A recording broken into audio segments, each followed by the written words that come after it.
आज यस पवित्र स्थल केलादी धाममा हुन गइरहेको नेपाल अधिवेशन कार्यक्रममा हामीहरूले श्री गोविन्द शरणागति स्तोत्रम भन्न गइरहेका छौं। सबैले साथ दिनुहोला। राधे राधे।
सनत कुमार प्रभृति वीणाधरं नारदं निम्बादित्य गुरुं च द्वादशगुरुं श्री श्रीनिवासादिकं वन्दे सुन्दर भट्ट देशिक मुखां वस्विन्दु संख्यायुतां श्रीव्यासादरि मध्यकाच परता सर्वान् गुरुं सादरान्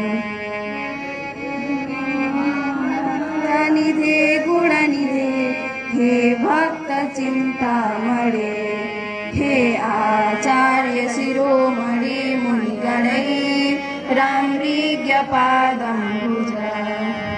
हे श्री स्थितिपालका प्रभवन हे नाथ मायाधिप हे गोवर्धन कंदरालय विभो मां पाहि सर्वेश्वर।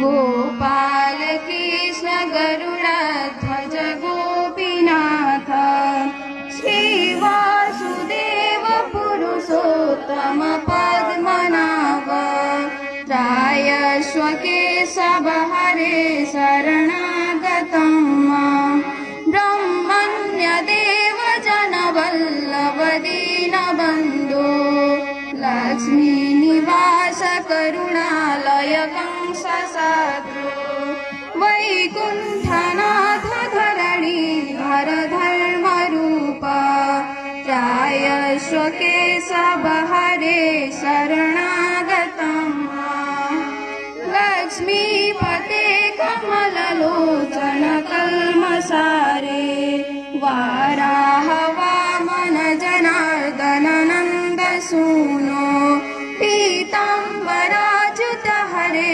मधुकैटभारे त्रायस्व केशव हरे शरणागतं मां श्रीरामचन्द्र रघुनाथ जगच्छरण्य राजीवलोचन धनुर्धर रावणारे सीतापते रघुपते रघुवीर रामा त्रायस्व केशव हरे शरणागतं मां नारायणं व्ययविभो भववन्दनासा वेदान्त वेद्ययदुनन्दन विश्वरूप श्रीवत्स श्रीधर गदाधर शङ्खपाणि त्रायस्व केशव हरे शरणागतं मां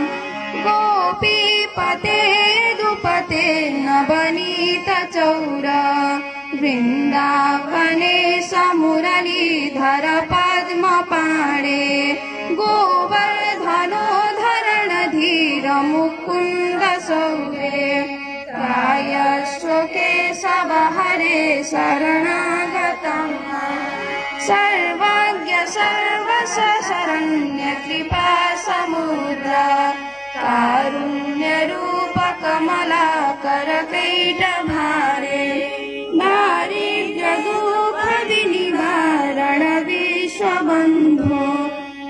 त्रायस्व केशव हरे शरणागतं मां।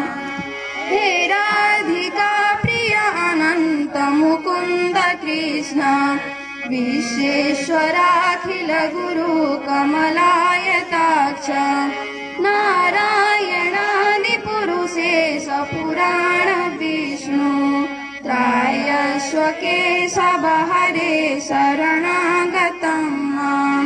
हे दयादवपते सरसीरुहाक्ष चैतन्यरूप परमेश्वर पूर्णकाम अध्यात्मदीप परमेश्वर पुराण जिष्णु त्रायस्व केशव हरे शरणागतं मां।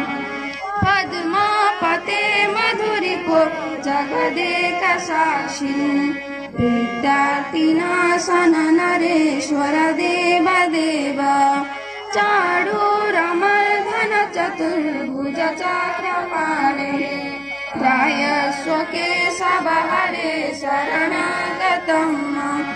ओ राधिका हृदय जीवन सुन्दरांग ब्रह्मादिदेव परिपालक दैत्य शत्रु केशी प्रलम्भक धेनुक प्राणहारी त्रायस्व केशव हरे शरणागतं मां। श्रीकृष्ण चन्द्र चरणौ मनसा स्मरामि श्रीकृष्ण चन्द्र चरणौ वचसा गृह्णामि श्रीकृष्ण चन्द्र चरणौ शिरसा नमामि श्रीकृष्ण चन्द्र चरणौ शरणं प्रपद्ये। राधे राधे।